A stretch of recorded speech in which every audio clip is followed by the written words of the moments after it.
हरे कृष्णा। हम श्रीमद् भागवतम से कुछ बातें पढ़ रहे हैं और यहाँ कुंती प्रार्थना के बारे में है। कुंती देवी कृष्णा के पिता वसुदेव की बहन थी। तो विवाह के बाद उन्हें कौरवों के कारण बहुत कष्टों से गुजरना पड़ा और जब वसुदेवा जेल में थे, ये सभी कष्ट हो रहे थे।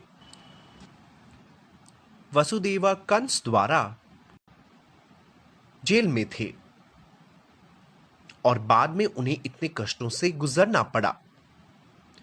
कंस ने पूरे वृष्णि वंश को तबाह कर दिया। ये सभी अलग अलग जगहों पर छिपे हुए थे।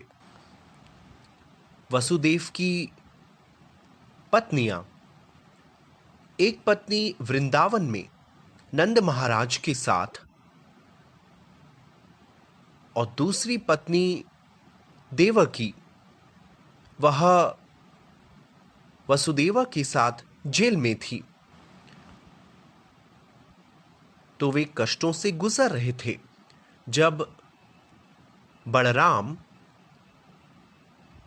देवकी के गर्भ में थे, वह वसुदेव की दूसरी पत्नी के गर्भ में स्थानांतरित हुए। स्थानांतरित होने के कारण वह गर्भ को आकर्षित कर सकते थे। बलराम को संकर्षण भी कहा जाता है। संकर्षण केवल बलराम है, लेकिन उन्हें संकर्षण नाम मिलने के पीछे एक और कारण है। वे कृष्ण के बड़े भाई बने। बाद में कृष्ण को गोकुल ले जाया गया और किशोर होने तक उन्हें वहीं रहना पड़ा। फिर उन्होंने कंस को मार डाला। उसके बाद वे गुरुकुल चले गए। कई वर्षों तक वृष्णि वंश वे सभी अलग हो गए। लंबे समय के बाद एक दूसरे से मिलने पर वे बहुत खुश होते और आपस में बांटते हैं क्या हुआ, जीवन कैसे भाग्य बदलता है और फिर वह अलग अलग दिशा में चले जाते हैं। ऐसा ही जीवन है। तो कुंती देवी ने वृष्णि वंश में जन्म लिया। वह एक महान राज्य में पैदा हुई। हालांकि दुख इतने सामान्य है, इसलिए मानव जीवन चिंताओं और भौतिक सुख से भरा है। एक शाही संरक्षण से होने पर भी वह कृष्ण की मौसी थी। फिर भी उन्हें कितने कष्टों से गुजरना पड़ा। वसुदेवा जैसे भाई था जो साधारण व्यक्ति नहीं था। उनमें सभी अच्छे गुण थे। उनकी वफादारी के बारे में कंस भी जानता है। वह जानता था कैसे वसुदेवा उसकी बहन के लिए आदर्श है। तो कंस देवकी पर बहुत क्रोधित हुआ कि उनका 8वां पुत्र उसे मार डालेगा। दानव का स्वभाव होता है कि मित्र, रिश्तेदार या कोई भी व्यक्ति उनका प्रिय तब तक होता है जब तक वे उन्हें कोई नुकसान नहीं पहुंचाते। यह केवल एक राक्षसी व्यक्ति के लिए नहीं है, अर्थात कोई भी व्यक्ति जो हमेशा दूसरों के साथ अच्छा रहना चाहता है। लेकिन राक्षस का एक और गुण है, केवल अगर उनकी इंद्रिय तृप्ति को पूरा करते हैं तो आप उसके मित्र हैं। इस तरह की मित्रता जो केवल उनकी खुशी उनके प्रेम पर आधारित है। भले ही कोई शुभचिंतक किसी की मदद करना चाहे, वे कभी स्वीकार नहीं करेंगे। यह दानव का स्वभाव है।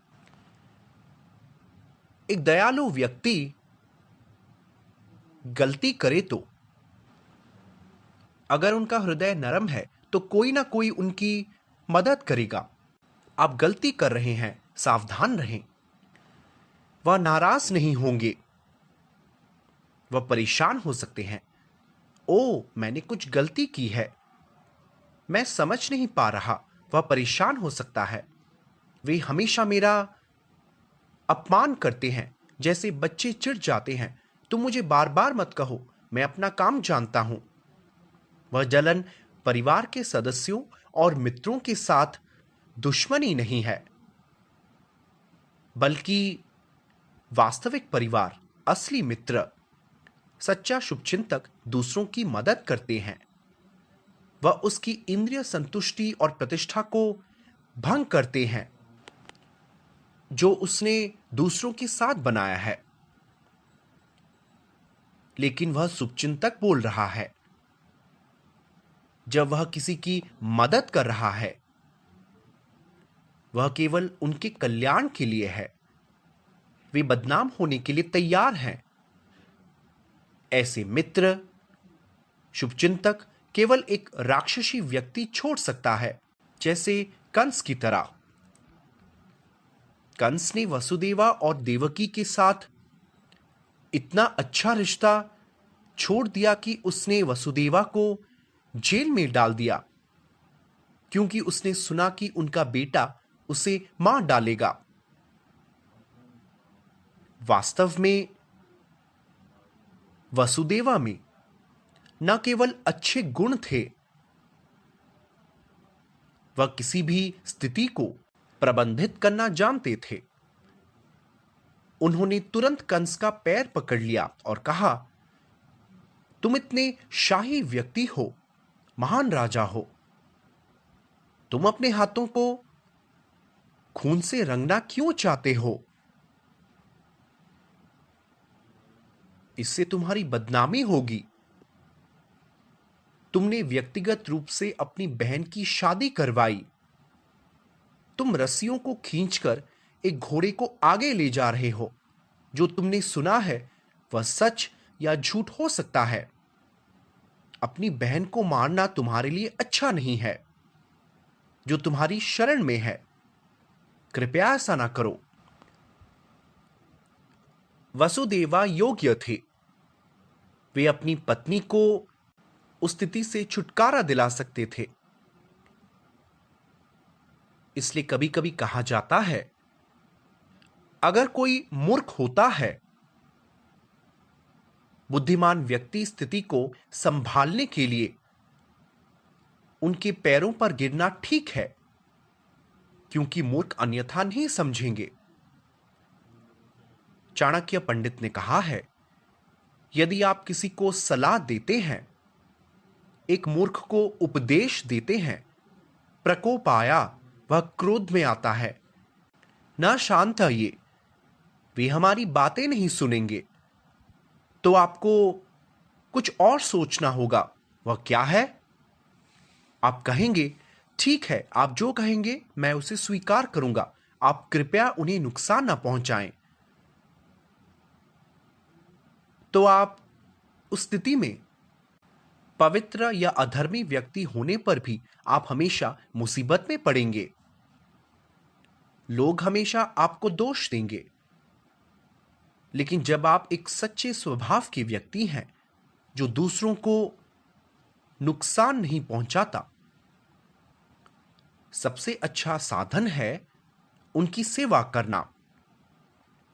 वसुदेवा कंस पर ईर्ष्या नहीं की, बल्कि कंस को वसुदेवा और देवकी से ईर्ष्या हुई, यह सोचकर कि वे उससे श्रेष्ठ हो जाएंगे या उनका पुत्र उन्हें मार डालेगा। देवकी को कंस से लगाव था और कंस ने भी अपनी बहन देवकी के प्रति बहुत स्नेह दिखाया। लेकिन यह सब सतही मंच पर था।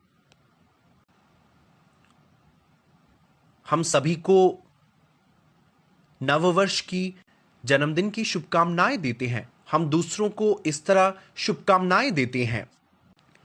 लेकिन अगर यह सच में शुभकामनाएं होते हैं तो हम उन्हें खुश देखना चाहेंगे, न सिर्फ एक मंच पर जहां वह टूटा हुआ मंच है, हिलता डुलता मंच नहीं, जहां पर सब कुछ अस्त व्यस्त हो जाएगा।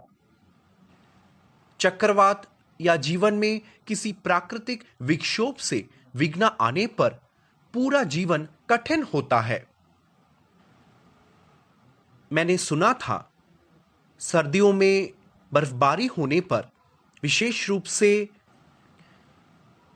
पश्चिमी देशों में जहां -10, -15, -20 डिग्री तक चला जाता है, वे अपना कार का दरवाजा नहीं खोल पाते। पार्किंग में अपनी गाड़ी रख के सुपरमार्केट से वापस आते ही उनकी कार बर्फ से भर जाती है। एक हथौड़ा से उस बर्फ को तोड़कर दरवाजा खोला जाता है। ठंड और गर्मी की चरम स्थिति, भौतिक दुनिया, लोग सोचते हैं वे सभी जीवन का आनंद ले रहे हैं, लेकिन आप इस दुनिया की चरम स्थितियों को देखो।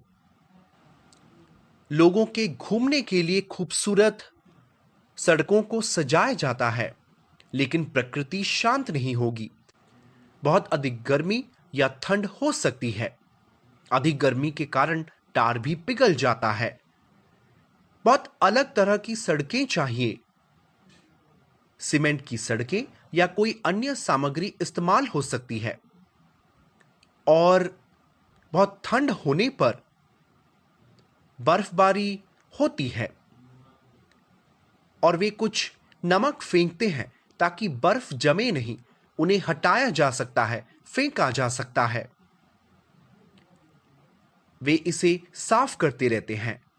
अढ़ाई दैवी का क्लेश, भौतिक प्रकृति बहुत शक्तिशाली है।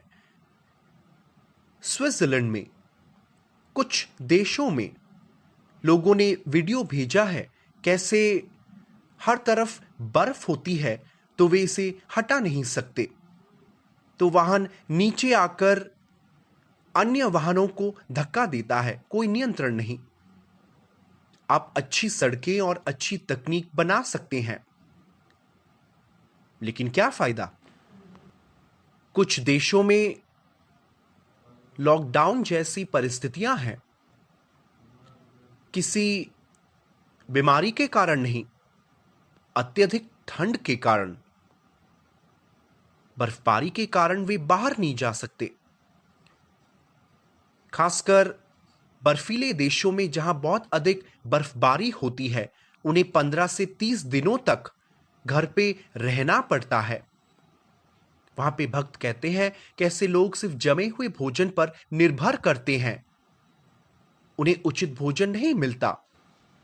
लेकिन भारत और अन्य देशों में लोगों को लगता है कि ओ, वे स्विट्जरलैंड में, अमेरिका में, जर्मनी में रहते हैं, वे जीवन का आनंद ले रहे होंगे। कैसा आनंद? कुछ जमे हुए भोजन लेना।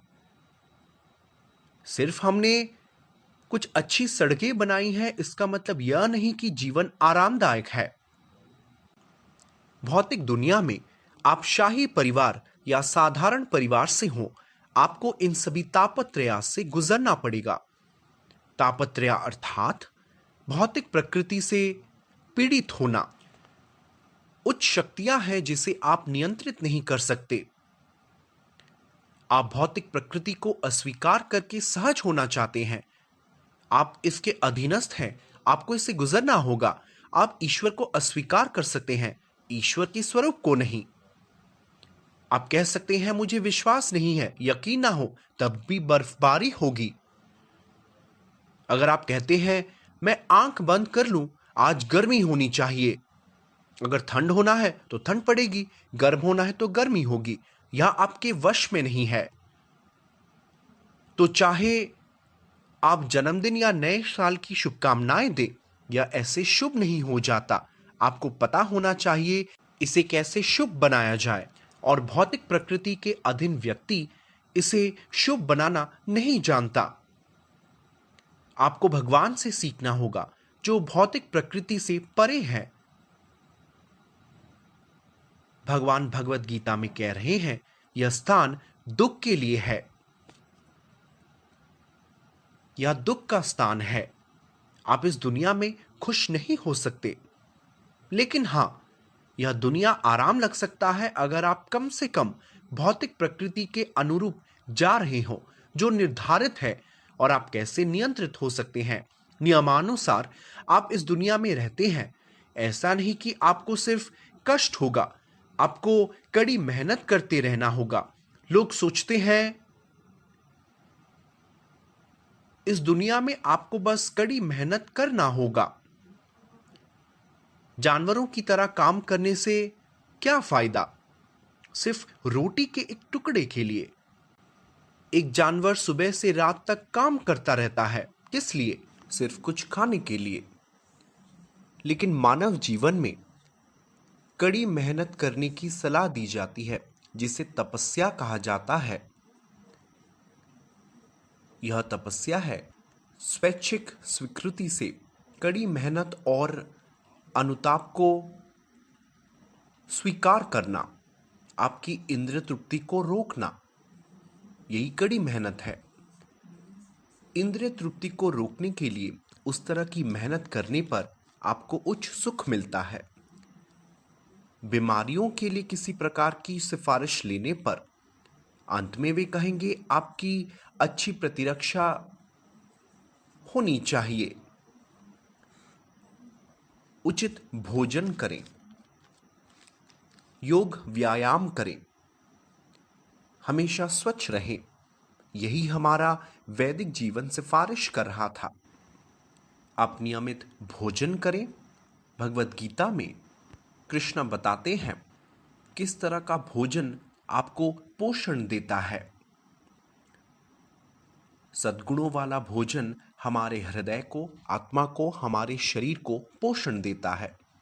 लेकिन हमें लगता है एक पार्टी की जा सकती है। हम शरीर को मुसीबत में डालकर जीवन का आनंद लेते हैं, मृत शरीर खाकर। कभी कभी सभी नाचते गाते हैं, उत्सव की बधाई देते हैं, ऐसे ही वे सब गाते हैं। लेकिन मरे हुए जानवरों को खाकर जश्न कैसे मनाई जा सकती है? मरे हुए जानवरों के साथ जश्न कहाँ होता है? तो आप शराब पीकर अपने पाचन तंत्र को बिगाड़ रहे हैं और फिर आपका शरीर को कष्ट होता है। और खास इसलिए आपका पाचन तंत्र बिगड़ जाती है। विशेष रूप से आपको मधुमेह होते ही अपने शरीर में इंसुलिन का इंजेक्शन लगाना पड़ता है। खुशी कहाँ है? लोग 10,000, 60,000, 1 लाख रुपए की पोशाक पहनते हैं। इसका विज्ञापन की जाती है कि वे 1 लाख, 2 लाख रुपए की पोशाक पहनते हैं। जरा सोचिए, आपके शरीर में बहुत सारी बीमारियां हैं। आपको हड्डी में कोई चोट लगी है, आपको त्वचा की समस्या है, आपको मधुमेह है, आपको कैंसर है, सारी बीमारियां, पर आपने 1 लाख रुपए की पोशाक पहन रखी है। क्या यह आपकी मदद करेगा? शायद लोग आपकी सराहना करें, ओ बहुत अच्छी पोशाक पहनी है। मंडलम लोकरंजना अप्राणस्य ही देहस्य। किसी लाश को अगर सजाई जाए तो लोग कहेंगे, ओ उन्होंने एक लाश को कितना अच्छा सजाया है, उसके प्रति परिवार का बहुत प्यार है। इस भौतिक दुनिया में हर कोई केवल बाहरी चीजों की सराहना करेगा। वास्तव में यदि आप किसी की मदद करके उन्हें सुधारने का प्रयास कर रहे हैं, झूठे नैतिकवादी की तरह नहीं, जो केवल यह महसूस करना चाहते हैं कि वे सही हैं, उनके पास प्राधिकरण प्रणाली नहीं होती जिसे कृष्ण द्वारा, भगवत गीता द्वारा दिया गया है। परंपरा के एक व्यवस्थित दृष्टिकोण के माध्यम से दिए गए सिद्धांतों को वे स्वीकार नहीं करते। वे अपना भ्रम और ज्ञान की परंपरा निर्मित करते हैं। चाहे नैतिक तरीके से या आध्यात्मिक मामलों के लिए कुछ चीज़ें वे स्वीकार करते हैं, जिसका लाभ उठाते हैं। अन्यथा वे केवल भ्रम में रहकर सोचते हैं कि मैं भगवान को दे रहा हूं जो भगवान ने मुझे दिया है। हर कोई मेरा शोषण करता है। वे पीड़ित की भूमिका निभाते हैं। मैं पीड़ित हूं, मैं सब कुछ कर रहा हूं, कोई मेरी मदद नहीं कर रहा, सब मेरा शोषण कर रहे हैं। निराशा से भक्ति नहीं हो सकती। इसलिए कृष्ण भगवद गीता में कहते हैं, पत्रम पुष्पम फलम तोयम यो मे भक्त्या प्रयच्छते। भोग आरती संगीत है, जहां भक्ति विनोद ठाकुर ने भगवान को विभिन्न प्रकार के खाद्य पदार्थों चढ़ाने के बारे में गाना गाया है। भज भाकत वत्सल गौर हरि। उस गाने में कैसे बुंझे हुए प्रीतो राधा रानी कृष्ण को सभी खाद्य पदार्थ अर्पित कर रही है। बूंझे हुए प्रीतो बड़े प्रेम से भेंट दे रही है। प्रीति है, प्रेम है। कृष्णा आपके चीजों को बलपूर्वक लेना पसंद नहीं करते। कृष्णा मेरे पास पूर्वज की संपत्ति है, कृपया आप ले जाइए, मुझे नहीं चाहिए क्योंकि आपने मुझे बहुत कष्ट दिया है। पर कृष्णा क्यों लेना चाहेंगे? उनके पास तो सब कुछ है। वे सर्वलोक महेश्वरम है। उन्हें आपके पूर्वजों की संपत्ति और भोजन की आवश्यकता नहीं है। मान लीजिए आप कहते हैं आज मैं भगवान के लिए महंगी महंगी चीजें बना रहा हूं, उन्हें वैसे भी लेना होगा। उन्हें क्यों लेना है? कृष्णा तभी लेंगे जब आप उन्हें प्रेम से दे रहे हो। हम सभी कृष्णा के अंश है, हम सभी छोटे इंसान हैं। मान लीजिए कोई व्यक्ति आपको हताशा के साथ कुछ देता है, क्या आप इसे स्वीकार करेंगे जब तक आप चोर नहीं होते? आप भी व्यक्ति का शोषण कर रहे हैं। मान लीजिए कोई कहता है मैं आपको सब कुछ देना चाहता हूं, ऐसा कोई नहीं लेगा। एक सभ्य इंसान किसी से तब लेना नहीं चाहेगा जब उन्हें लगे कि उन्हें प्रताड़ित किया जा रहा है, मुझे निराशा में डाला जा रहा है। यह दुनिया, आध्यात्मिकता सब कुछ हमें समस्या में डालने के लिए है। क्या यही आध्यात्मिकता और आध्यात्मिक जीवन है? नहीं, कृष्णा ऐसा कभी नहीं चाहते। वे हमेशा केवल भक्ति चाहते हैं। और हम माया और कर्म से गुजर रहे हैं। हम बुरे कर्म का सामना कर रहे हैं। हम हर जगह शिकार की स्थिति नहीं ले सकते। ओ मुझे हर बार परेशानी में डाल रहे हैं। एक जगह है जहां हमें स्वतंत्र इच्छा दी जाती है। हम किसी भी समय पर चुनाव कर सकते हैं क्योंकि हम इंसान हैं। और कुंती देवी को कौरवों से बहुत परेशानी हुई और वसुदेव को कंस ने मुसीबत में डाल दिया था। जब 8वें बच्चे की हत्या होनी थी, वह कंस के हाथों से फिसलकर कृष्ण की बहन के रूप में प्रकट हुई। वह अपनी सभी भुजाओं के साथ और सामानों के साथ प्रकट होकर कंस को धमकी देकर कहा, कंस, जिसके हाथों से तुम्हें मरना है वह पहले ही जन्म ले चुका है, सावधान रहो। तुम अपनी बहन और बहुतों को बहुत दुख दिया है। इसलिए कंस भयभीत हो गया। हे भगवान, क्योंकि उसने दुर्गा देवी को उसके सामने देखा और वहां पे लोग उसकी पूजा कर रहे थे। वह बहुत भयभीत हो गया। थोड़ी देर बाद वह क्षमा मांगते हुए कहा, मुझे खेद है, मैंने तुम दोनों को बहुत तकलीफ दी है, कृपया आ जाओ। उसने उन्हें जेल से रिहा कर दिया। वह बहुत भयभीत था। देखिए, कंस भी भयभीत हो सकता है। एक व्यक्ति वास्तव में केवल डर में ही किसी को शाप और किसी पर हमला कर सकता है। लेकिन जब उसने क्षमा प्रार्थना की, देवकी और वसुदेवा ने उसे माफ कर दिया। तो आप एक सज्जन के स्वभाव को देखें। वे नहीं सोच रहे थे कि उसने इतना कष्ट दिया है, उसने बच्चों को मार डाला। कंस के अनुसार 6 बच्चे मारे गए, उसमें से एक बलराम थे। एक उसने गर्भपात सोचा। कंस के हाथों से 6 मारे गए थे, लेकिन जब उसने कहा मुझे खेद है, वसुदेवा, हालांकि वे जानते थे कंस कभी भी बदल सकता है, फिर भी कंस पर उनका कोई द्वेष नहीं था। यह वसुदेवा और कंस के बीच का अंतर है। और रिश्ते में थोड़ा अड़चने आ जाएं और कंस आपका दुश्मन बन जाएगा। वास्तविक रिश्ते छोटे छोटे उत्तेजना से परेशान नहीं होना चाहिए, तो एक दूसरे से लड़ने पर संबंध और गहरा हो जाता है। आप किसी से बात कर रहे हैं, आप कैसे हैं, मैं ठीक हूं, एक दूसरे के लिए कुछ आतिथ्य है जो वास्तविक संबंध नहीं है। असली रिश्ता है गुए पृच्छति, आप अपने राज साझा करते हैं, आप दूसरों को उपहार देते हैं। यह सब कैसे प्रीति लक्षणम है, प्रेम बढ़ता है। यह इतने में खत्म नहीं होता। गलत दिशा में जाने पर आप उन्हें दंड देते हैं, आप भी दंडित होने के लिए तैयार हैं।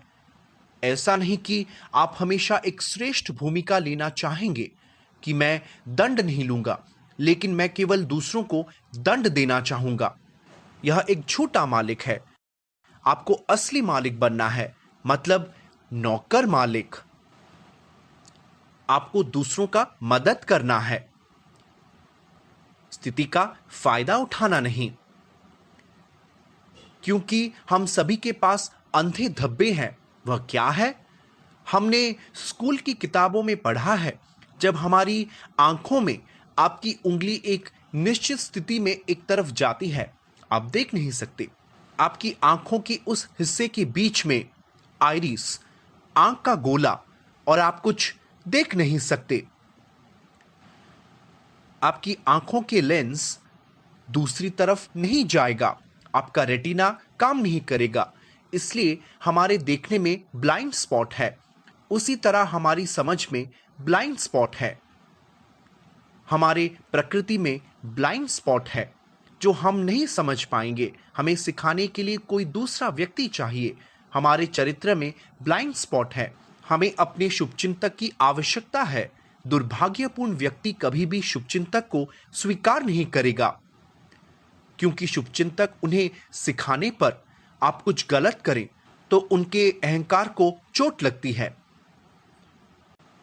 अगर ऐसा होता है, भले ही यह एक सही बात है, आप केवल एक निश्चित रिश्ता चाहते हैं जो मित्रता का मतलब है, या लोग उस मित्रता के साथ ठीक है जिसमें एक दूसरे को शोषण दिया जाता है। इंद्रिय तृप्ति में लोग सोचते हैं भौतिक मित्रता में मैं अपने मित्रों के साथ कठभोली भाषाओं का उपयोग कर सकता हूं, कुछ कामुक इंद्रिय तृप्ति यौन मामलों पर चर्चा कर सकता हूं, जिसे मित्रता कहा जाता है, जो कि अज्ञानता का गुण है। तमोगुण में व्यक्ति की मित्रता का एक स्तर है। हमें तमोगुण मित्रों की आवश्यकता नहीं है, बल्कि ऐसे मित्रों की है जो हमारी मदद करे। मान ले चिकित्सकीय रूप से कुछ समस्याएं हैं, आपको एक व्यक्ति की आवश्यकता है जो आपकी मदद करे। आप कहेंगे मैं पीड़ित हूं, तो मित्र आपकी मदद करते हुए आपको डॉक्टर के पास ले जाएगा, जो गलत नहीं है। लेकिन अगर आप मित्रों के साथ केवल इंद्रिय तृप्ति विषयों पर चर्चा करना चाहते हैं, इसे मित्रता कहा जाता है। अगर आप कहते हैं आप गलत दिशा में जा रहे हैं, आप अपना पैसा वहां ना लगाएं, उस व्यक्ति पर विश्वास न करें, किसी व्यक्ति के झांसे में ना आए जो आपकी प्रशंसा कर रहा हो, वे आपके असली मित्र नहीं है। यदि कोई शुभचिंतक ऐसा कहे तो आपको लगता है नहीं नहीं, वह मुझसे ईर्ष्या करता है, वे कुछ उस तरह सोच सकते हैं। या यदि आपका सही काम के लिए ठीक से उपयोग किया जा रहा है, आप मेहनत कर रहे हैं और जानते हैं आप उस मामले में सफल हैं, तो उस मामले में कोई भी आपसे सवाल नहीं करेगा, जो ठीक है। लेकिन आप सफल होकर अपने मित्र में अन्य सभी चीज़ों को गलत ठहराना चाहते हैं, क्योंकि वे आपकी मदद कर रहे हैं, लेकिन आप प्रकोपाया महसूस कर रहे हैं। आप क्रोधित होते हैं क्योंकि वे आपको सुधारने की कोशिश कर रहे हैं। आप एक विषय में महान हैं, मान लीजिए आप गणित विशेषज्ञ हैं, वे अंग्रेजी में आपकी मदद कर रहे हैं। अंग्रेजी भाषा में मैं कमज़ोर हो सकता हूँ, मैं गणित और भौतिकी में महान हो सकता हूँ, इसलिए मैं कोई मित्र या प्रशिक्षक रख सकता हूँ जो मेरी मदद करे। अगर वे कहते हैं, सर आप इस व्याकरण का और इस वाक्य का ठीक से उपयोग नहीं कर रहे हैं, नहीं नहीं, आप गणना में गलत है, या तो मैं या आप गणना में अच्छे हैं। आप बहस करते हैं कि आप किस में अच्छे हैं। आप जिस विषय में महान हैं आपको सुविधा मिलेगी, जिसमें कमजोर है आपको एक प्रशिक्षक चाहिए। वह प्रशिक्षक भौतिक प्रकृति से स्वतंत्र रूप से उपलब्ध है यदि आप विनम्र होते हैं। भगवत गीता में कहा गया है, तत्विद्धि प्रणिपातेना। आपको विनम्र बनना होगा, अन्यथा भौतिक प्रकृति आपको बुढ़ापे और बीमारी से विनम्र होने के लिए मजबूर कर देगी। जन्म मृत्यु जरा व्याधि, आप बीमारियों के अधीन होने के लिए मजबूर होंगे, इंजेक्शन लेने के लिए मजबूर होंगे, पैसे देकर अस्पताल जाने के लिए मजबूर होंगे। आपका वार्ड अच्छी तरह से सजाया गया होगा, वहां एसी पंखा होगा, पर आप अच्छे से खाना नहीं खा पाते, इंजेक्शन के जरिए खा रहे होंगे। वे आपको क्या देते हैं? ग्लूकोज, और आपके हाथ में सलाइन देते हैं, और फिर वहां आप खाकर टीवी देख रहे होते हैं। शौचालय जाने के लिए आपके आसपास एक बजर है, क्योंकि दो लोग आपको शौचालय ले जाने के लिए वहां है। इसलिए खुद को आरामदायक स्थिति में रखने पर भी भौतिक प्रकृति हमें इस दुनिया में खुश रहने की अनुमति नहीं देगी। इसलिए भौतिक दुनिया को इस तरह बनाया गया है कि आप हमेशा परेशानी में पड़ेंगे, जो इस संसार का स्वभाव है। इसलिए एक शुभचिंतक आपको सचेत करना चाहिए कि नाम, प्रसिद्धि या जो भी अस्थायी चीजों के बहकावे में ना आए, क्योंकि एक दिन आपको इस आरामदायक स्थिति को छोड़ना होगा। आज आप एक अच्छी आरामदायक चारपाई पे लेटे हों, लेकिन आपको नींद नहीं आती, उसका क्या फायदा? आप सबसे महंगी चीजें खाते हों, लेकिन ठीक से मल त्याग नहीं कर सकते। आपका पाचन शक्ति कमजोर है, इसलिए आपको भौतिक प्रकृति का आज्ञाकारी होना होगा। युक्ता आहारस्य विहारस्य, आपको खाने, सोने और मनोरंजन गतिविधियों में विनियमित होना चाहिए। युक्ता आहारस्य विहारस्य, आहार में, भोजन में, विहार में, मनोरंजन, इन सभी चीजों को विनियमित किया जाना चाहिए, अन्यथा आपको कष्ट उठाना पड़ेगा। चाहे वसुदेवा हो या कुंती देवी, वे पवित्र आत्माएं थे, अन्यथा वे कृष्ण के माता पिता नहीं बन सकते थे, वह कृष्ण की मौसी नहीं बन सकती थी। पांडव उनके मित्र मौसेरे भाई थे, इसके बावजूद वे पीड़ित थे। तो इस दुनिया की प्रकृति है पीड़ित होना। इसलिए अपने रिश्तों की रक्षा करने के लिए हमें सबसे पहले रिश्तों का सम्मान करना होगा। बिना सम्मान किए आप इसकी रक्षा नहीं कर पाएंगे। यदि आप अच्छे इंसान हैं, भौतिक दुनिया आपका शोषण करेगा, क्योंकि आप सोचेंगे मैं एक विषय में 100 में से 100 रखता हूं, तो अपनी खुशी के लिए आपको अन्य विषयों में भी 100 में से 100 प्राप्त करना है। यहां तक कि भौतिक शांति और समृद्धि भी विनम्रता पर निर्भर है। हम दावा नहीं कर सकते कि एक विषय में मैं बहुत नैतिक हूं, मैं अपने काम में 100 में से 100 रखता हूं, लेकिन अन्य सभी विषयों में दूसरों को दोष देता हूं। हम लोगों में केवल खामियां देखते हैं, या बुरा है, वह बुरा है, बुरा बुरा बुरा बुरा, और बुरी भाषा से हम उन्हें चुनौती देते हैं। यह एक और व्यक्ति है जो अभिमानी है, वह किसी को भी डांट सकता है, यह सोचकर कि वह किसी चीज में अच्छा है तो वह डांट सकता है, इसलिए वह बुरा कर्म करके अधिक से अधिक पीड़ित होगा। वास्तव में जो अच्छा है उसका उपयोग भगवान की सेवा में कर सकते हैं। अच्छी प्रतिभा भगवान की सेवा में इस्तेमाल किया जा सकता है, लेकिन इसके बजाय अगर वह खुद को महान और अन्य सभी को गलत सोचता है, सभी मेरा दुरुपयोग कर रहे हैं, यह एक और शिकार भूमिका है जिसे कोई भी लेकर परेशानी में पड़ सकता है। यह भौतिक दुनिया है। आप देखिए वसुदेवा ने स्थिति को कैसे संभाला जब कंस उनके पास गए। जब कुंती और वसुदेवा एक दूसरे से मिले, वह कह रहे थे कैसे उन्हें कितनी परेशानियों से गुजरना पड़ता है, लेकिन दोनों पीड़ित होने पर भी हमेशा सभी परिस्थितियों में कृष्ण को याद कर रहे थे। यह शक्ति है जो गुप्त है। इसलिए कुरुक्षेत्र युद्ध के बाद कुंती देवी नहीं चाहती थी कि कृष्ण हस्तिनापुर से चले जाएं, लेकिन उन्हें कौन रोक सकता है? वह द्वारका के राजा है, वह उन्हें याद करते थे। वृंदावन, मथुरा या द्वारका के निवासी वे कृष्ण को कभी छोड़ नहीं सकते। कृष्ण उनके प्रिय भगवान है, वे उन्हें कैसे त्याग सकते हैं? हस्तिनापुर के निवासी उन्हें हर दिन देख रहे थे, इसलिए कृष्ण को जाते हुए देख वे अपने आंसुओं को रोक नहीं सके। हस्तिनापुर निवासी उन्हें जाते देख रो रहे थे। कभी कभी कुछ महिलाएं यह सोचकर अपनी आंसू पोंछ रही थी कि यह कृष्ण के लिए अशुभ न हो जाए। वे महसूस कर रहे थे, यद्यपि वे सर्वोच्च प्रभु है, लेकिन वे महसूस कर रहे थे अगर मैं रोई तो यह उनको दुख दे सकता है। हमारे रोने से कृष्ण के साथ कुछ दुर्भाग्यपूर्ण हो जाए। ओ, हमें रोना नहीं चाहिए। आप कृष्ण के प्रति उनका लगाव का अंदाजा लगा सकते हैं। तो ऐसी स्थिति में कुंती देवी ने कुछ प्रार्थना की, बहुत सुंदर प्रार्थना। हम उन्हें अन्य कक्षाओं में चर्चा करेंगे, लेकिन आज हम एक या दो प्रार्थनाओं में देखेंगे जहां वह कृष्ण को सर्वोच्च व्यक्ति के रूप में प्रार्थना कर रही है। कृष्ण की स्थिति क्या है? वह ईश्वर प्रकृति परम है, वह सर्वोच्च ईश्वर है, वह प्रकृति के प्रधान है, प्रकृति परम, वह अंतर बहिरे अवस्थितम है। कुंती देवी ने देखा कृष्ण हमारे भीतर कैसे परमात्मा के रूप में विराजमान है। वे बाहर भी कृष्ण के रूप में खड़े हैं, जबकि कुंती जानती थी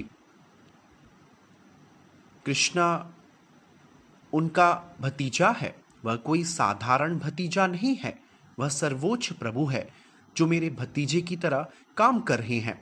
वह प्रार्थना कर रही है, माया जवनी का छंदम, भगवान की मायावी ऊर्जा पर्दे की तरह है।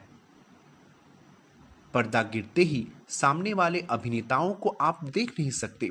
माया जबनी का छंदम, उसी तरह माया में होते ही हम वास्तविकता नहीं देख सकते। मान लीजिए कोई मंच पर अभिनय कर रहा है, हमारे अपने मित्र, आप उन्हें पहचान नहीं सकते क्योंकि वह अपने श्रृंगार और विभिन्न गहनों के साथ हैं। कृष्ण को देखते ही हम उन्हें एक साधारण व्यक्ति सोचते हैं, इसलिए हम उन्हें समझ नहीं सकते।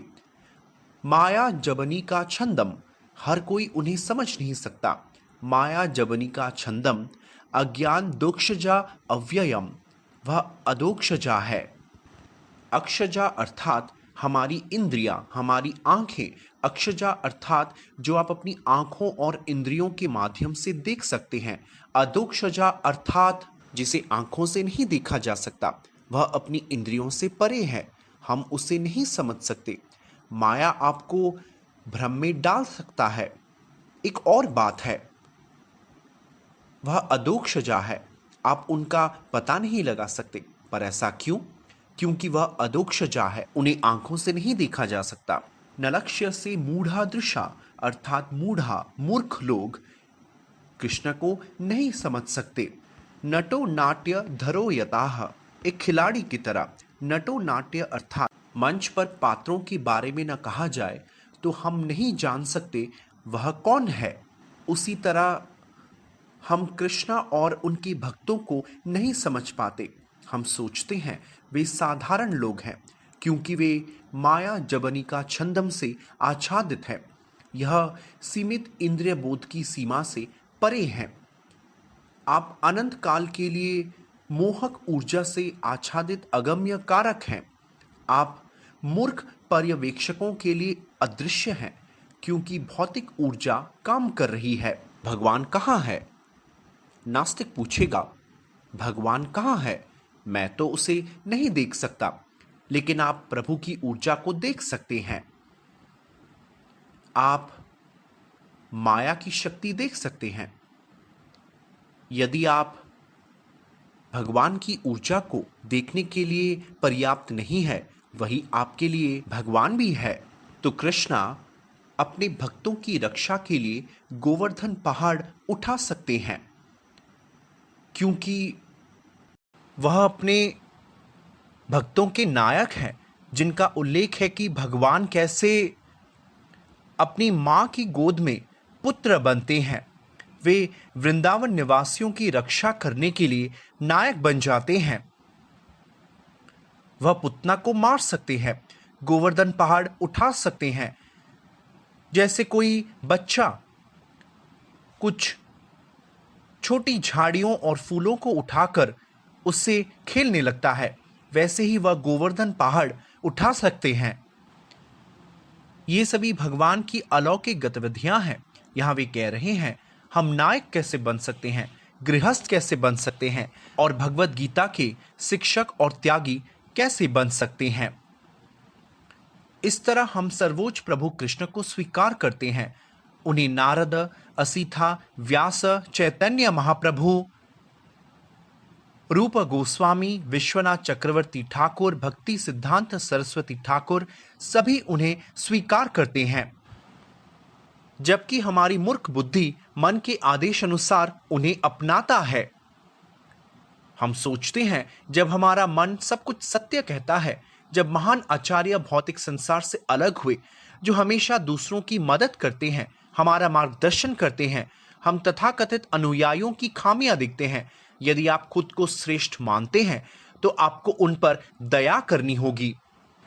अगर आप महसूस करते हैं कि वे आपके लिए गलती कर रहे हैं तो आप उन्हें क्षमा कीजिए, उनसे दूर रहिए। इसके बजाय दूसरों को दोष देने पर आप कभी खुश नहीं रहेंगे। यहां कहा गया है, जिद्दी व्यक्ति हट के कारण कृष्ण को कभी पहचान नहीं सकते। वे कहते हैं जिद्दी जानवर मत बनो, जिद्दी होने पर तुम समझ नहीं पाओगे।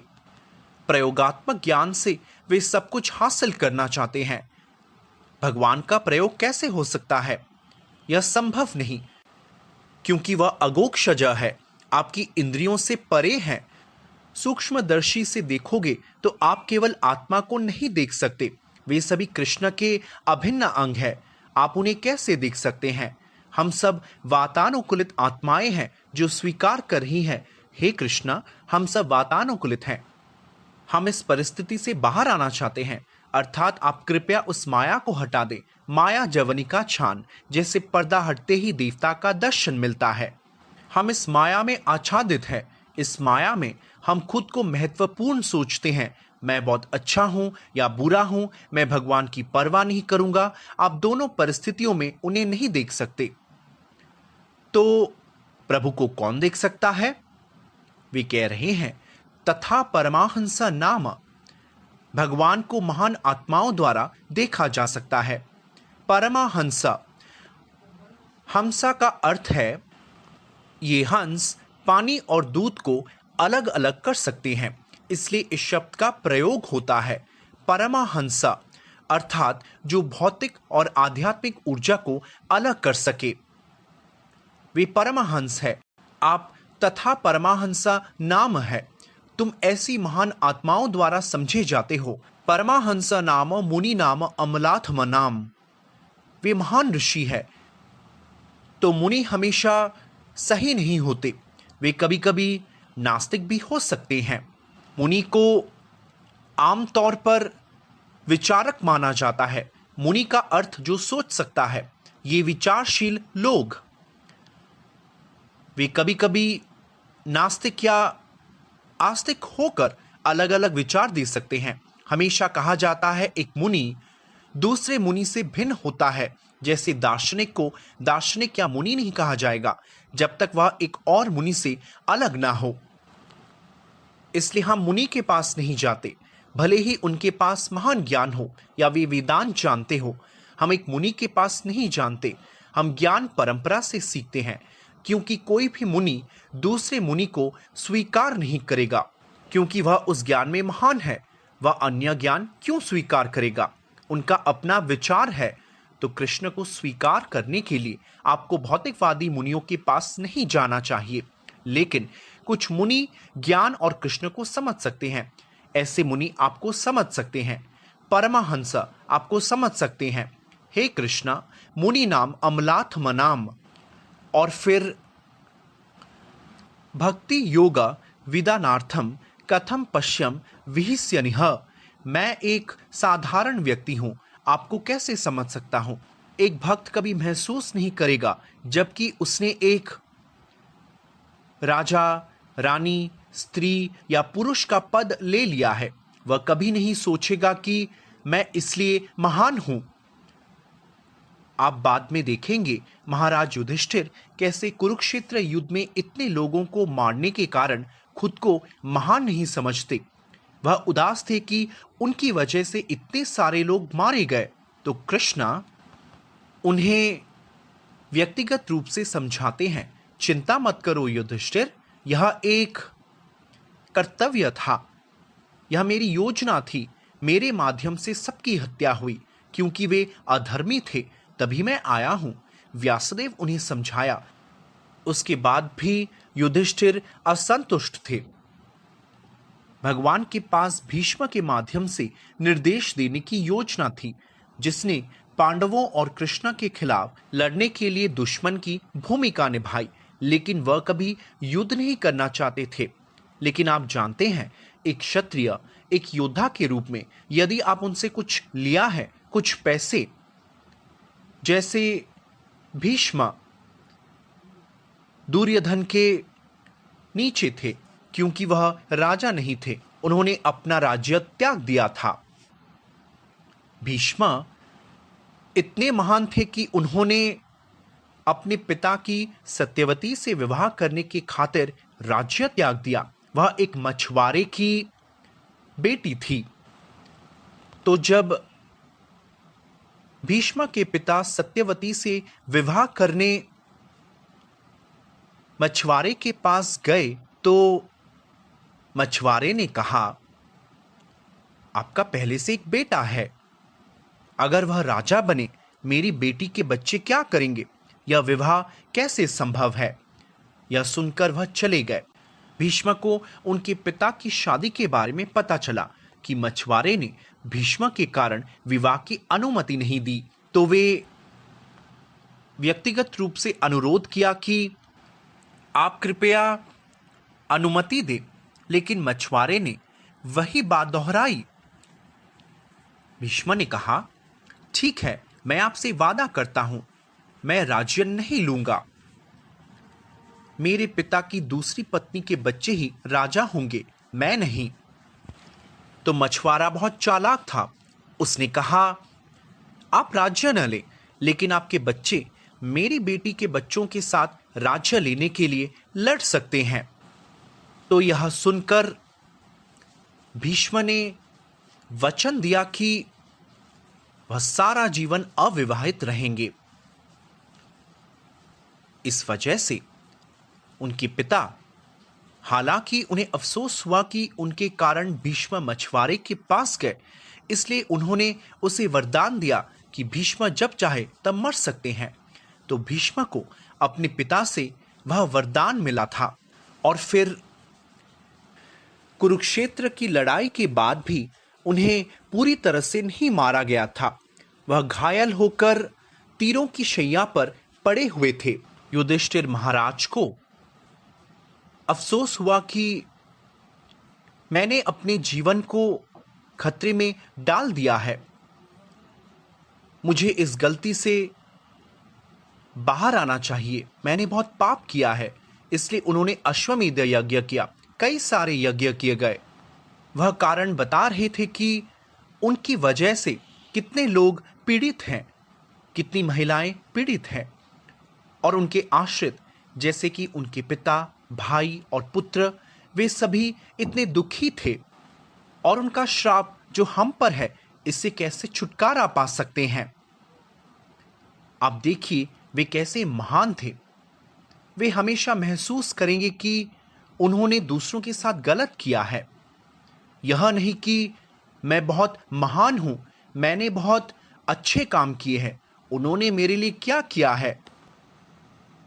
यहां तक कि युधिष्ठिर महाराज के पौत्र परीक्षित महाराज, वह एक जंगल में घूम रहे थे और एक क्षत्रिय का कर्तव्य था कि वे कभी कभार जंगल में जाकर जंगली जानवरों के साथ शिकार करें, न कि आधुनिक शाही संरक्षण की तरह कि वे बंदूक लेकर जंगल में निर्दोष पक्षियों को मारकर फिर वापस आ जाएंगे। पहले शाही संरक्षण का मतलब था उन्हें अपने हाथों से व्यक्तिगत रूप से जंगली जानवरों से लड़ना पड़ता है। उनसे लड़ना इतना आसान नहीं होता। दुश्मनों से लड़ने के लिए बहुत शक्ति की आवश्यकता होती है, जिसके लिए प्रशिक्षण चाहिए। एक चिकित्सक विज्ञान छात्र की तरह सबसे पहले आप प्रयोगशाला में जानवरों को मारना और प्रयोग करना सीखते हैं।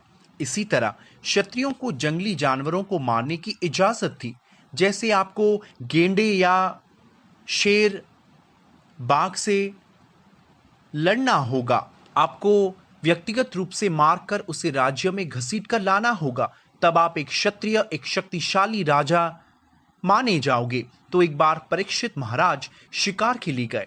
शिकार करते समय कहीं पानी और कुछ भी नहीं मिला, और आमतौर पर साधु जंगल में रहते हैं, लेकिन जंगल में वह कहीं पानी की तलाश में गए। उन्होंने एक ऋषि को ध्यान करते हुए देखा और वह अंदर गए, पर उन्होंने उसे ध्यान नहीं दिया। पहले क्षत्रिय ऋषियों का सम्मान करना जानते थे, और साधु भी जंगलों में अच्छा आतिथ्य देते थे। कम से कम वे पानी देते थे और विश्राम लेने के लिए थोड़ी सी जगह देते थे। लेकिन यहाँ वह ऋषि ध्यान कर रहे थे, इसलिए उनको थोड़ा नजरअंदाज किया। तो किसी तरह नियति से वे क्रोधित हुए। परीक्षित महाराज में सभी अच्छे गुण थे, लेकिन उस समय वे क्रोधित हुए। एक मरा हुआ सांप वहां देखकर साधु के गले में डालकर वह बाहर आ गए। साधु के बेटे को पता चला कि किसी ने उनके पिता का अपमान किया है। तो ऋषि के बेटे ने महाराज परीक्षित को अभिशाप दिया कि तुम एक उड़ने वाले सांप, तक्षका सांप से मारे जाओगे। उसने अभिशाप दिया कि 1 सप्ताह के भीतर तुम मारे जाओगे। तो उसके पिता के होश आने के बाद उस मरा हुआ सांप को फेंक दिया, इसे गंभीरता से नहीं लिया। लेकिन उनका बेटा बहुत छोटा था, वह रोते हुए आया। अर्बका का अर्थ एक छोटा लड़का, मूर्ख बच्चा, लेकिन वह इतना शक्तिशाली था कि उसने राजा परीक्षित को अभिशाप दिया।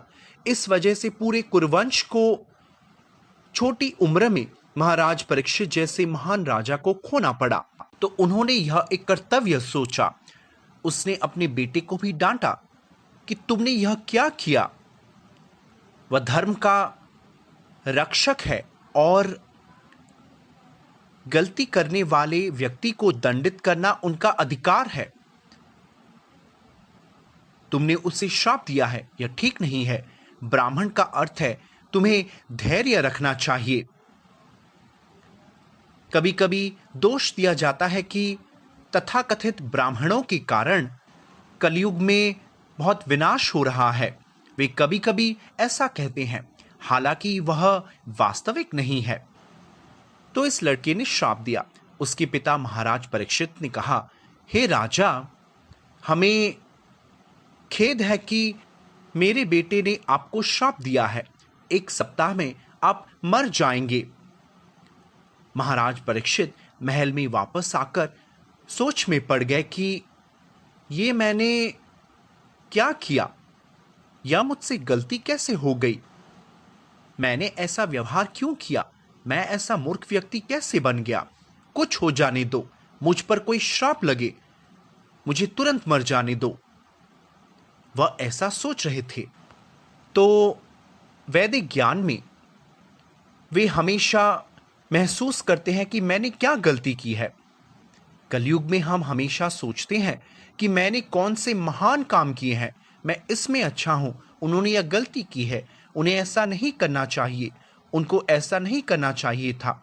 वह अंतर है पहले और आजकल के लोगों की सोच में। वह भी ऐसा नहीं सोच रहे थे। महाराज युधिष्ठिर भी सोच रहे थे कि मैंने गलती की है। महाराज परीक्षित भी सोच रहे थे कि मैंने गलती की है। यहां तक कि ऋषि ने भी सोचा कि उन्होंने गलती की है। हालांकि उन पर एक सांप डाल दिया गया और वह उसे मरा हुआ सांप नहीं सोच रहे थे। वह सोच रहे थे, मैंने उसका उचित आतिथ्य नहीं किया।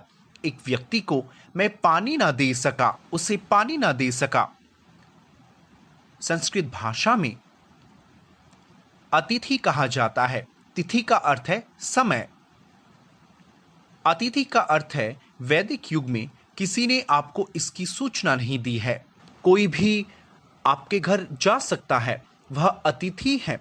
अतिथि अर्थात बिना समय तय किए आ जाना, लेकिन तिथि समय है। अतिथि बिना समय बताए आपके घर आते हैं और तब भी आपको उनका सम्मान करना होगा। वह वैदिक संस्कृति थी। उन्हें लग रहा था कि ओ, मैंने उसे पानी नहीं दिया, वह मेरे घर आए हैं और मैं उन्हें पानी नहीं दे सका। लेकिन आजकल पश्चिमी देशों में इतना शानदार जीवन, लेकिन बिना बताए आप अपने दोस्त से मिलने भी नहीं जा सकते। आप किसी के बिन बुलाए मेहमान नहीं हो सकते। वे तुम्हें गोली मार देंगे। तुम किसी दीवार में प्रवेश नहीं कर सकते, वे तुम्हें मार देंगे। और बड़े बड़े बोर्ड पे यह लिखा होता है कि यहां आना निषिद्ध है, आप कहीं भी प्रवेश नहीं कर सकते, आपको अनुमति नहीं है। लेकिन भारतीय ज्ञान, वैदिक ज्ञान है कि आप किसी भी स्थान पर जा सकते हैं, कोई भी गांव, वे आपकी चर्चा करेंगे, तुम्हें भोजन देंगे। अब कुछ ब्लॉगर्स कह रहे हैं कि वे कैसे भारत गए। भारत में गांव में वे बुलाकर बिना कोई स्वार्थ के वे भोजन देते हैं। वे महसूस नहीं करते कि ओ, मुझे कुछ देना है। विशेष रूप से पारंपरिक भारतीय गांव। अब आप वहां जाएं, कुछ साधु संत यही लाभ उठाते हैं कि मैं एक महान साधु हूं, मुझे सम्मान दो, और वे कुछ जीविका कमाने के लिए पलायनवाद अपनाते हैं। लेकिन उस तरह के लोगों को भी भोजन दिया जाता है, किसी को दोष नहीं दिया जाता। युधिष्ठिर महाराज ने किसी को दोष नहीं दिया, वे खुद को दोष दे रहे थे। उन्होंने कभी कौरवों को दोष नहीं दिया। वह सोच रहे थे उन्होंने लड़ने का अपना कर्तव्य किया, लेकिन उसके बाद भी वे खुद को दोष दे रहे थे। उन्हें भीष्म के पास ले जाया गया। कृष्ण चाहते थे कि वे भीष्म से सुने। भीष्म ने राजनीति का ज्ञान दिया, सगे संबंधियों का व्यवहार कैसा होना चाहिए। भागवतम में समझाया गया है, कैसे भीष्म ने समझाया है कि राजधर्म, महिलाओं के लिए पति का धर्म क्या है, और ऐसे बहुत सारी बातें बताई गई हैं। युधिष्ठिर राजा सोच रहे थे कि मैं कितना पापी व्यक्ति हूँ। वह कह रहे हैं, मेरे हृदय को देखो जो अज्ञान से भरा हुआ है। उनका शरीर जो दूसरों के लिए बना है, उसने हत्या की है, पुरुषों के कई गिरने। ऐसे ही लोगों को महसूस करना चाहिए। देखिए, वो कह रहे हैं 21,870 रथों का एक ठोस गिरना, यह कुरुक्षेत्र का युद्ध था। 21,870 हाथी, 1,650 पैदल सेना और 65,600 घुड़सवारों को एक अक्षौनी कहते हैं। कुरुक्षेत्र युद्ध में कई अक्षौणी मारे गए। देखिए कैसे हर चीज को व्यवस्थित नंबरिंग दी गई है। और वे कहते हैं यह सब पौराणिक कथा है। दुनिया को पौराणिक कथा देने के लिए उनका कोई व्यवसाय नहीं था। सभी महान संत हैं, सट्टेबाज नहीं थे और ना ही सिनेमा प्रचार कर रहे थे। इंटरनेट, फेसबुक, यूट्यूब में पैसे कमाने के लिए बहुत से वीडियो हैं। व्यासदेव ना तो सट्टेबाज और ना ही कुछ अटकलें लगाकर पैसे कमाने के लिए व्लॉगर नहीं थे। वे महान आचार्य थे।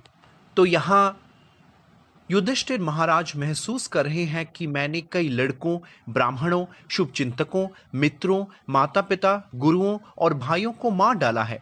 हालांकि मैं लाखों साल जीवित रहूंगा, लेकिन मुझे उस नर्क से छुटकारा नहीं मिलेगा जो मेरे सभी पापों की प्रतीक्षा कर रहा है। अपने नागरिकों की रक्षा करते हुए सही कारण से की गई हत्या एक राजा के लिए कोई पाप नहीं है, लेकिन वह आदेश मेरे लिए लागू नहीं है। देखिए, युद्ध करने के लिए आदेश है, लेकिन वह महसूस कर रहे हैं यह मेरे लिए नहीं है, क्योंकि मैंने महिलाओं के कई मित्रों को मारा है। इससे दुश्मनी इतनी बढ़ गई है कि भौतिक कल्याण कार्य से इसे पूर्ववत करना संभव नहीं है। एक बार आप किसी को नुकसान पहुंचाते हैं तो उससे बाहर आना संभव नहीं, भले ही आप उनके लिए बहुत सारा अच्छा काम किया हो। भौतिक रूप से आप कभी भी कुछ अच्छा नहीं कर सकते। आपको आध्यात्मिक रूप से अच्छा करना है। आप जो भी भौतिक स्तर पे दूसरों के लिए अच्छा करते हैं उसकी कुछ सीमाएं हैं, लेकिन इसलिए कहा जाता है कि यथा पंकेना पंकबहा। चूंकि कीचड़ से गंदे पानी को छानना या शराब के साथ शराब के स्टैंड पॉइंट को शुद्ध करना संभव नहीं है, जानवरों की बलि देकर पुरुषों की हत्या का मुकाबला करना संभव नहीं है। इसलिए लोग अपने पाप को दूर करने के लिए सोचते हैं मैं भगवान के पास जाऊं तो इस पाप से मुक्त हो जाऊंगा। एक और पाप पुण्य कार्य करने से आप कैसे राहत प्राप्त कर सकते हैं? इसलिए केवल भक्ति सेवा करने से ही आप इस दुनिया की प्रकृति को समझ सकते हैं। आप इस भौतिक दुनिया में ना किसी को संतुष्ट कर सकते हैं और ना ही खुद को। संतुष्टि का एकमात्र तरीका है भगवान का भक्त और विनम्र सेवक बनना। ऐसा हो सकता है केवल सर्वोच्च प्रभु और उनके भक्तों की शरण लेने से। आप देखिए कैसे भीष्मा अपने पोते को कृष्ण की शरण में होने के कारण एक अच्छी स्थिति में देखते हैं। और कौरव वंश में 100 लोग थे, उनके पास अधिक सैनिक और हथियार थे, लेकिन सिर्फ 5 पांडव थे। उन्हें सैनिकों के साथ आपूर्ति की गई थी। कृष्ण के साथ होने के कारण इतना बड़ा युद्ध का आयोजन हो सका। लेकिन जब दुर्योधन कृष्ण के पास गए, कौरवों और पांडवों के बीच पारिवारिक युद्ध होने के कारण उन्हें समर्थन देना था। इसलिए जब पहले दुर्योधन को उनसे कुछ प्राप्त करने का विकल्प पूछा गया तो फिर कृष्ण ने कहा यह एक पारिवारिक लड़ाई है, तो मैं व्यक्तिगत रूप से नहीं लड़ूंगा, लेकिन मैं युद्ध के लिए अपनी सेना भेजूंगा और दूसरी तरफ रहूंगा, लेकिन मैं नहीं लड़ूंगा। इसलिए दुर्योधन ने तुरंत पूरी यदु सेना को चुना। उन्होंने यदुओं की पूरी सेना ले ली, लेकिन पांडवों ने केवल कृष्णा को चुना। अर्जुन ने कहा कृष्णा तुम मेरे साथ रहो, मुझे कुछ नहीं चाहिए। इतना अच्छा चुनाव करने के कारण उनके साथ सर्वोच्च प्रभु कृष्णा थे। कृष्णा व्यक्तिगत रूप से अर्जुन को निर्देशित करते थे, तुम यह करो, तुम वह मत करो। ऐसा अवसर किसे मिलेगा? केवल भक्तों को यही मिल सकता है। यह एक बुनियादी मंच में भौतिक रूप से शुभचिंतक आपके लिए कर सकते हैं। जो शुभचिंतक नहीं चाहता वह जीवन में केवल भौतिक लेन देन चाहता है। भौतिक लेन देन वास्तविक शुभचिंतकों के लेन देन से भिन्न होते हैं, और इस भौतिक संसार के शुभचिंतक की हमेशा सीमाएं होती है, जबकि एक आध्यात्मवादी के शुभचिंतक की कोई सीमा नहीं होती, क्योंकि वह सर्वोच्च प्रभु के मार्गदर्शन में है। और यहां कृष्ण समझ गए कि वह मेरी बात नहीं सुनेंगे। कुरुक्षेत्र युद्ध के कारण युधिष्ठिर महाराज अवसाद में आ गए। वे केवल कुछ मन की शांति चाहते थे और कृष्ण समझ गए कि वह मेरी बात नहीं सुनेंगे। मुझे उन्हें भीष्म के पास ले जाने दो। भीष्म उन्हें सलाह देकर खुश होंगे। उन्होंने पांडवों को बहुत अच्छी तरह से सजाने के लिए कहा। वह भीष्म देव के पास ले गए ताकि भीष्म भी देख सके मेरे पोते पोतियों को कितना कष्ट उठाना पड़ा, लेकिन अब कृष्ण के साथ होने के कारण वे भौतिक रूप से खुश हैं। भौतिक रूप से भी उन्हें सभी धन मिलेगा। इसलिए इस दुनिया में जब हम कुछ भी समझते हैं, हमें पता होना चाहिए यह शाही जीवन क्या है, भौतिक जीवन क्या है। जीवन में थोड़ा विनम्र होने से हम भौतिक शांति और अंततः आध्यात्मिक शांति भी प्राप्त कर सकते हैं। यहीं पर हम रुकेंगे। जय जगन्नाथ।